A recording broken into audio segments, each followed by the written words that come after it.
I'm your host, Veronica Newfer, and I'm at the state capitol. My guest is Senator Kim Thatcher, and we're here for this short session, which is usually just an emergency get-together, but we're going to see all the stuff they're going to be throwing at the conservatives this session and see if the conservatives will be able to control all that they want to do. And thank you very much. You're welcome. Did I get it kind of right? Whirlwind. Well, it is a whirlwind session. It's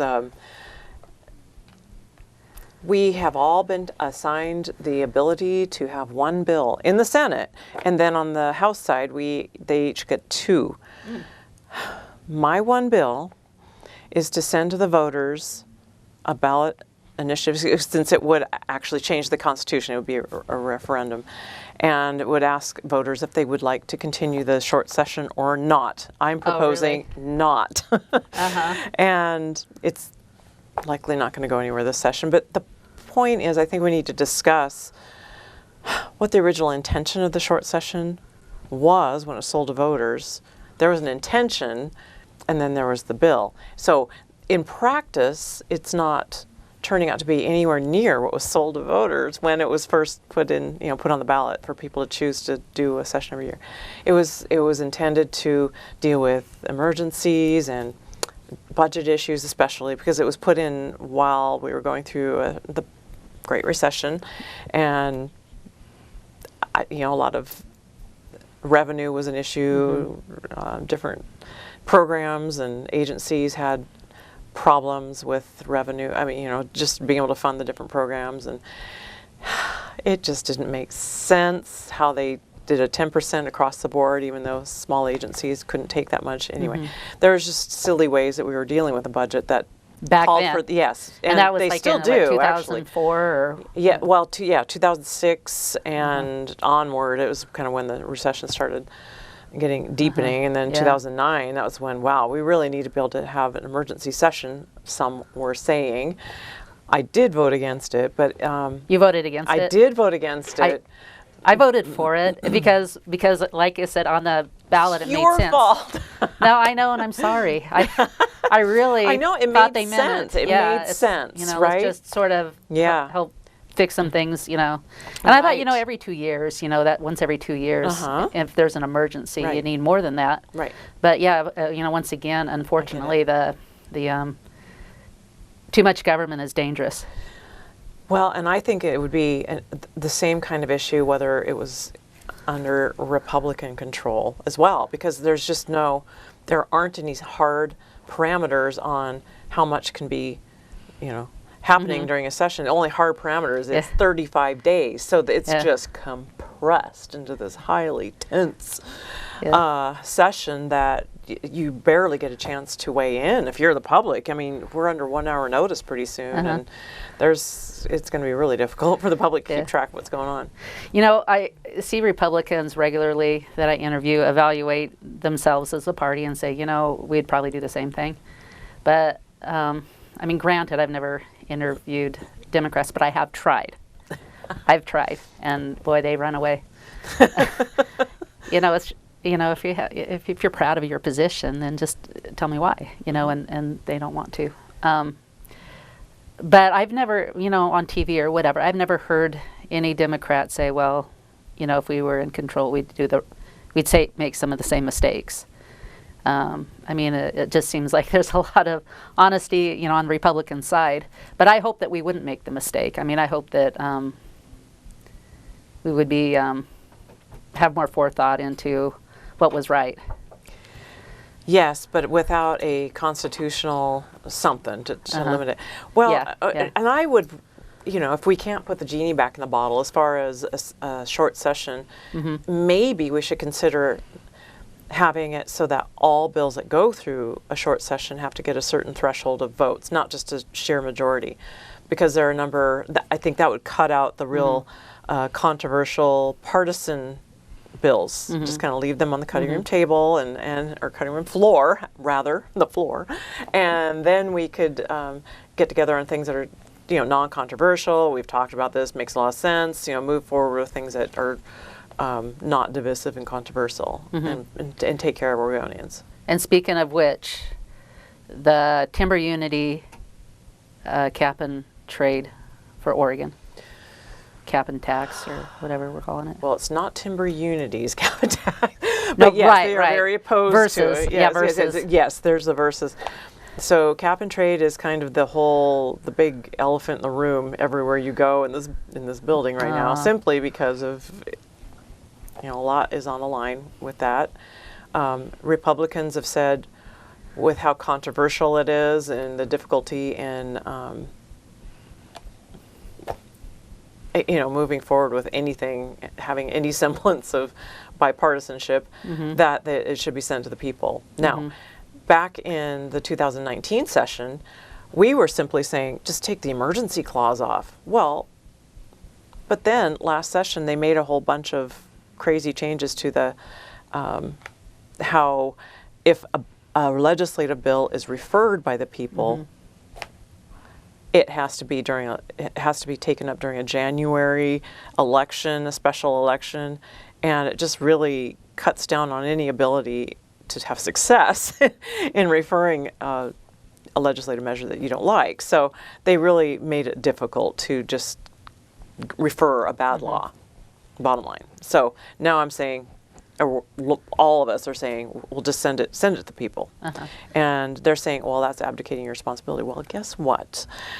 I think that we all believe that we are trying to represent our constituents, and we still have options available before us to represent our constituents the best that we can, and we will exercise those, and you won't get anywhere. Yeah.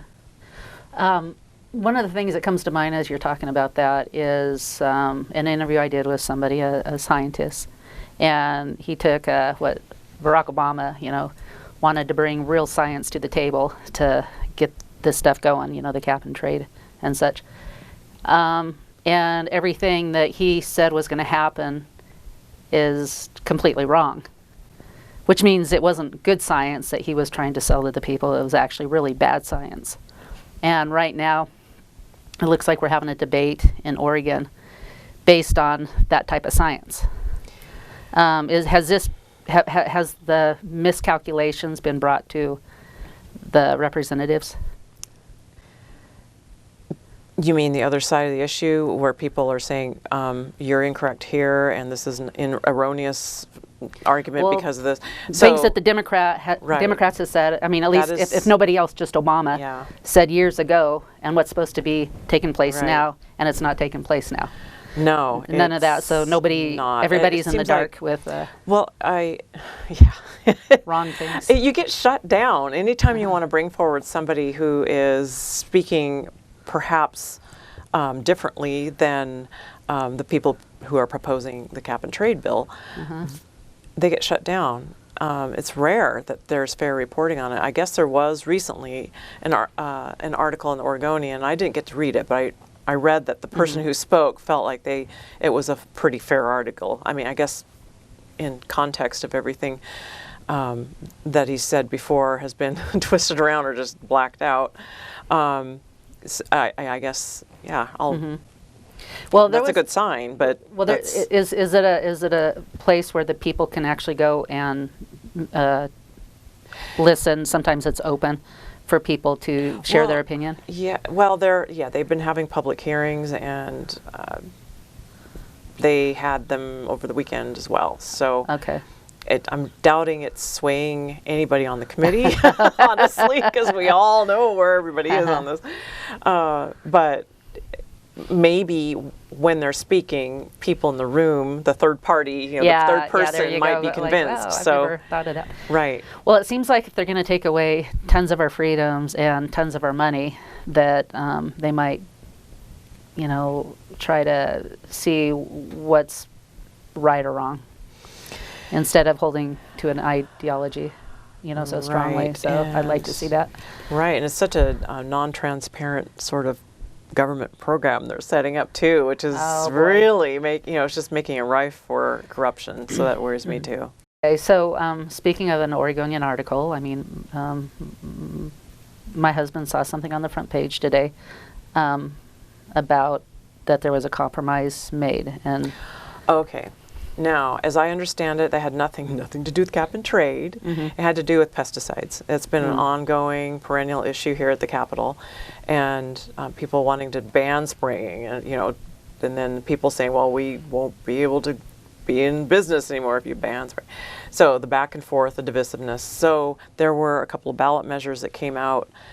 I don't know the details of them, but one of them talked about spraying, and it looked like it would be a popular with voters. So the people who would be affected or paying for it, I guess some of the timber executives, got together with some of the proponents of these ballot measures, the environmental community, and they decided that they would reach some sort of agreement where they would take the ballot measures away if then the timber people kind of agreed to buffer zones for around habitable buildings and around riparian areas and give notification.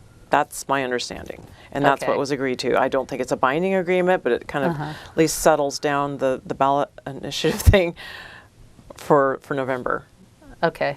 So I'm not defending it. I'm just saying that's my understanding. I don't think it has anything to do with cap and trade. Nothing. Okay. Nothing. So in other words, that's still up on the table for this very short session? Cap and trade? Yeah. Oh yeah, it's on the table. Okay. When I heard that, I thought, oh, that's good. But turns out it's not. It wasn't that's not removing what it is. cap and trade. No, it was just had to do with the pesticides and that issues surrounding that. So. Okay. So in the little time we have, I mean, can you give us kind of where it looks like that's going? If you first see a walkout, how about the gun issue, if that's in play? Interesting about that. There was a gun bill that was up for a hearing this week, and instead, tomorrow, it will be moved to rules. That would be Senate Bill 1538. Now, why it's being moved to rules, I don't know. But in the Rules Committee, as you recall, that one stays open till the end, just like Ways and Means does. So it'll be alive. I don't know. It'll be alive clear to the end. So we'll see. How bad of a bill is it? It would make it really difficult if you decided. It would be like them banning streaked hair and in certain buildings. It was like, okay, well, I have it with me. What am I supposed to do? What would you do if you were carrying your gun and suddenly you're walking on the sidewalk next to a building that has banned them? And I mean, it would make such a mishmash of unabidable laws where you're walking on one side of the street, you're fine, and the other side of the street, you're a felon. Okay, I think that's a bad bill. Yeah. The issue in Virginia, I heard, has kind of rolled over into Arizona and maybe some other states. I don't know if you've heard about that, but where do you see Governor Kate Brown and the legislature compared to what's going on in Virginia? You think we're going to see any of that? I've been so nose to the I have not really paid a whole lot of attention to Virginia lately. I know there was controversial gun legislation that was being, and even talk of bringing in like the National Guard to enforce it. Yeah. Wow. I would hope that it wouldn't come to that here, but I think that's just sowing the seeds for a something that tense happen situation. In the future, I wouldn't doubt something like that could happen in the future if you get the wrong combination of people in there. So, but so far it doesn't look like it's getting that serious. So far, I think her focus is on cap and trade right now. So. Okay. Okay. The coronavirus. Should we be getting prepped in Oregon? I mean, if there was an emergency reason for the government to get together, it might be to say, we're foreseeing that there could be a problem here. Let's just talk about it and let's make sure that the hospitals are, doing well. And has that been a conversation, and should it be? Well, not to say that it hasn't occurred in the legislature in the past few days, but I am sure that our health authorities, those many boards and commissions and agency groups and work groups and all that do talk about things like that. So they do prep, and then they're also in communication with the CDC, I'm sure, and whether something has come to the legislature, I don't know. Mm-hmm. Okay. Well, those are the kind of things I think that, should be discussed, just because it's a real emergency versus these other things that aren't emergencies. Well, where do you think the cap and trade is going to go this session? Well, hopefully it'll just go to the people, but... so you're trying to get it onto the ballot. The ballot. Or, having them send it to the ballot. They ask for whatever they want and then send it to the people. But if they're not going to go that way, I think it would be a huge mistake for Oregon to pass such a thing. Mm. Yeah. Is that going to... Do you foresee that as a possibility then? To send it to the people, or to either way? Block it? Oh yeah, both are possibilities. Both are possible. Okay, and you're trying to get them to take it. That's your bill, that you're hoping that will. There have been Republican amendments offered to take the emergency clause out and then send it to the people. Okay. But if it doesn't happen, would you see a walkout? Has that been talked about? I could see us going on strike. Yes, I do. Okay. I read something in the paper, and your name came up, and they were talking about you being almost like a felon. The way you walked out. I know. You go to Idaho or something? They're so silly because they forget that their own side has done this way more often than we have, first of all. Yeah. And second of all, I thought they liked strikes. You go on strike if you don't like the deal you're getting, it's not fair, whatever. So I really feel like that's what we're doing. We're doing it for the benefit of our constituents and the state. So that's right. Hey, you have my support. What else is going on? Well, it's first chamber committee deadline this Friday, and then so whatever doesn't cross that threshold dies. There's that. Then soon it'll be first chamber deadline. I don't remember the exact date for that, but it all moves along really quickly. And so far, and I believe right now the House is reading their bills. And that's causing things to come over here very slowly. And I don't even think we've voted on any House bills in our committees yet, but we have voted on a few Senate bills. There's just been a little smattering. We haven't been nearly as busy as they have been on the House. So I'm glad they're reading them to slow it down a little bit, because that's one of the problems with the rushed short session is just a lot of mistakes get made along the way. So. What's the timing of this session? Well, 35 days would be, I believe that puts us on March 9th. Okay. I would bet that they would aim to get done sooner, but that would be the 35-day. Wasn't there an extension one time because things just needed to finish up? Well, I think, not since we voted in that limit on the bill, but we did before I even was in the legislature, they had like 5 special sessions, and I think they went clear into the fall with that. Since I've been in the legislature, we've done emergency sessions where we've called ourselves in for a day or two to deal with a DHS budget or something like that. But we still have the ability to do that. We do have the ability to deal with budget issues and emergencies, even without the short session. And people didn't seem to remember that. But there's just a lot of moving parts in a short session, and it's over quickly. Okay. And so at this moment, though, what it's really looking like is it's just going to be all about cap and trade.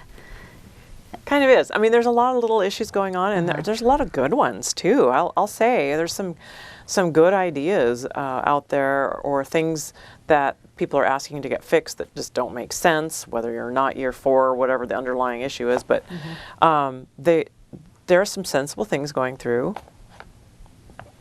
Okay. Anything good we should know about? I mean, nothing to shout from the rooftops. There's just good little changes for small groups of people that make sense. And those I'm happy to support. Yeah. I mean, like we had one in session today. It had to do with people who arrested for DUI. DUII, I guess they call it, and to address some of the issues with people that are pulled over in rural areas and they have to go a long ways to get their breathalyzer and all that. They wanted to make sure that the person's not just let off the hook simply because it took them 2 hours to get to a breathalyzer. So they're saying if they're blowing a .08 within 2 hours of being pulled over for the drunk driving, or that it would stick. It wasn't. It wouldn't be dismissed and thrown away. And then some other little technical tweaks that I thought were good. Those were good changes. Yeah, and those were started by the Democrats, and I've heard you say that you guys actually agree on more stuff than you disagree on. Very true. But when we disagree big. Oh, right, yeah. Then we get to the real issues, but there's a lot of small stuff that goes on. Well, and sometimes there just isn't compromise just isn't not necessary. Compromise just isn't possible sometimes, because you can't want nothing of one thing and then one person saying they want all of it, and then if you get together, you're still getting something of the other side. If you Right. Well, if people are really, in my opinion, duped into thinking that, I guess in 11 years now, because Ocasio-Cortez said 12 years before. I mean, boy, she knew exactly when the world was going to end. And if you're duped into believing that. I feel so sorry for these people sometimes. What they're thinking. Yeah. Either that or they just have special interests and they're, No, but I think they're using kids. And that's what you mean like Ocasio, because... Well, no, I'm whoever. I mean, the kids that are believing that do have something to gain from a cap and trade bill or any climate legislation that's large and sweeping. saying your whole future is yes, going to be destroyed. I get letters from kids saying, "Well, my sister's telling me I'm not going to have kids in the future because what's the point? I won't have a habitable planet." I mean, I feel sorry for them. They're so used and exploited by adults in their life who are just scaring the heck out of them. And I find that very sad. Yeah, so do I. Well, speaking of sad, it'll probably be sad if you're late for your next session, so I better let you go. All righty. It's always good talking to you, Thanks, and Veronica. hopefully you'll give me a post-session show. Sure. All right. Well, got you on tape. Thanks. All right. Well, always stay informed in what's going on, and cap and trade is up and coming, and if they get this passed, it's going to be major changes to Oregon that aren't going to be good. And you know what? If people want to go ahead and take a look at emissions around the world, China they're the worst, and guess what? Oregon is one of the best. We're one of the cleanest states, one of the cleanest places on the planet. But they want to take your money and they want to make it cleaner, and they're going to gain power by taking our money and taking our freedoms, and we don't want that to happen. So stay informed and write letters, say stop this. Thanks for tuning in. Have a good week. Bye-bye.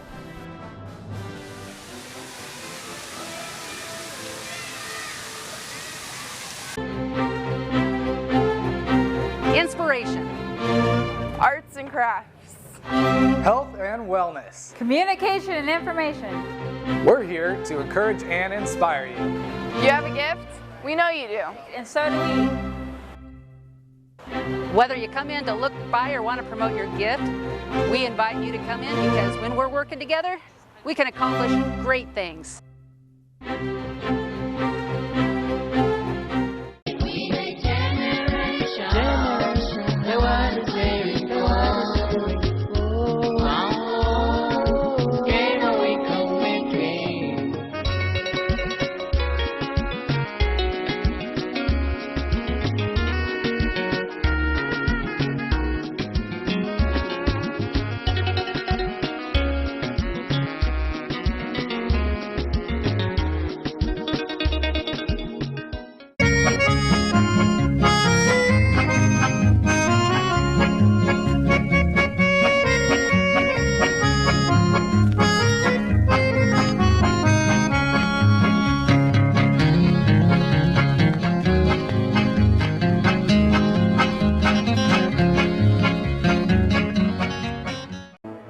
The Brachiosaurus was about 85 feet long and weighed between 30 and 80 tons. But there's a problem. The nostrils were the same size of a modern-day horse's nostrils. Did they suffocate? Or was there a different atmosphere on Earth 6,000 years ago? Learn how the environment of the original creation vastly differed from ours today, and how this allowed men to live over 900 years. It produced huge plants and animals, and provided perfect conditions for the growth of the dinosaurs. Colloidal silver is proven to kill all viruses, bacteria, and fungus. Although not approved by the FDA, I was so impressed with the results, I decided to offer it to you.